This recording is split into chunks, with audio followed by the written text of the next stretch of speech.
তটিনী যে খড়িয়ে খড়িয়ে হাঁটছে সেটা পরশুরাম লক্ষ্য করে। বলে তটিনীকে, এ কি তটিনী, তোমার কি কোথাও আঘাত লেগেছে? তুমি এভাবে হাঁটছো কেন? তটিনী বলে, আসলে আমি পায়ে একটু আঘাত পেয়েছি, ও ঠিক হয়ে যাবে। কিন্তু পরশুরাম বলে, আচ্ছা তোমার কি কোমরে আঘাত লেগেছে? তটিনী বলে, তুমি এভাবে আমাকে সন্দেহ করছো কেন? আগে তো এমন ছিলে না। দেখো, তুমি বীমা কোম্পানির এজেন্ট, কিন্তু তোমাকে এভাবে সন্দেহ করা মানায় না। এরপর তটিনী চলে যায় ওখান থেকে। এরই মধ্যে পিজিত চলে আসে বরযাত্রী নিয়ে, আর যারা বরযাত্রী তাদের প্রত্যেকের কাছে বন্দুক লুকানো থাকে। এর মধ্যে বলরাম ছদ্মবেশ নিয়ে সেই বরযাত্রীদের এক সাইডে নিয়ে আসে। এরপর পরশুরাম সেই বরযাত্রীদের মারতে থাকে।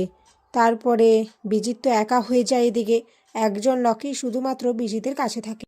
এদিকে আয়ুষীর বাবা এসে বিজিতের আপ্যায়ন করতে থাকে। বিজিতকে বলে, আমি আয়ুষীকে খুব যত্নে মানুষ করেছি, খুব আদরে মানুষ করেছি, আমি ওকে তোমার হাতে তুলে দিচ্ছি, তুমি ওর যত্ন করো, ওকে আঁকলে রেখো বিজিত।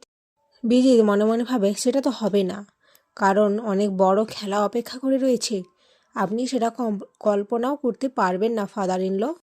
অপরদিকে পরশুরামকে তার স্যার ফোন করে। পরশুরাম বলে, স্যার এখনই আমাকে অ্যারেস্ট ওয়ারেন্টটা পাঠিয়ে দিন, বিজিতকে এখনই তুলে নেই, ওর বিয়ে করাও হবে না আর বাসরও করা হবে না, ও যে কত বড় ক্রিমিনাল এটা সবাই জানতে পারবে।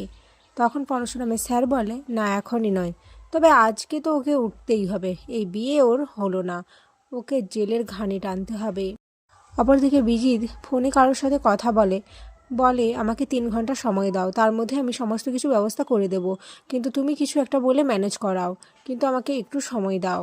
অপরদিকে তটিনী বলে, আমাদের এখনই বিজিতকে তুলে নিতে হবে, ওর বিয়ে করার শখ ঘুচিয়ে দিতে হবে।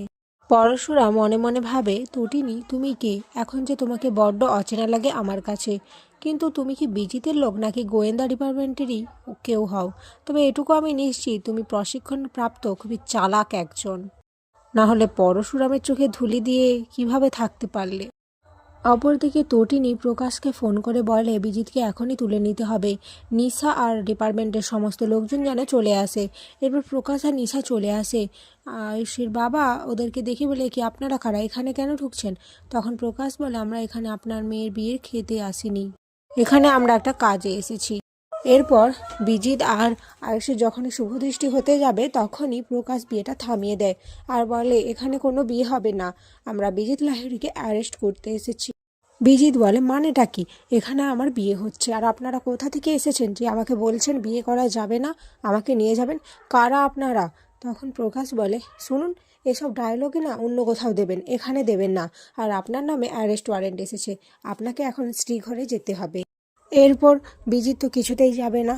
তখন পরশুরামের লোকেরাও চলে আসে বিজিতকে নিতে। এর মাঝখানে অনেক গন্ডগোল শুরু হয়ে যায় বিয়ে বাড়িতে। পরশুরাম ভালোভাবে তটিনীকে অবজার্ভ করতে থাকে, ভাবতে থাকে, কে তটিনী, কি পরিচয় ওর, যেটা পরশুরাম পর্যন্ত ধরতে পারছে না।